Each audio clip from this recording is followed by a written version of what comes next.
You ask Tiger to solve. This deals with linear equations with one unknown.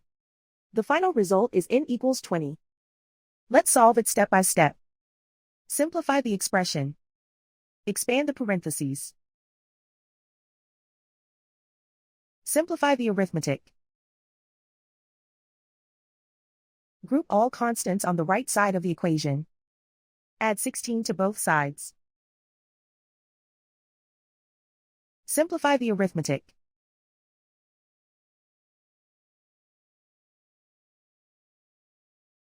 Isolate the n. Divide both sides by 2. Simplify the fraction.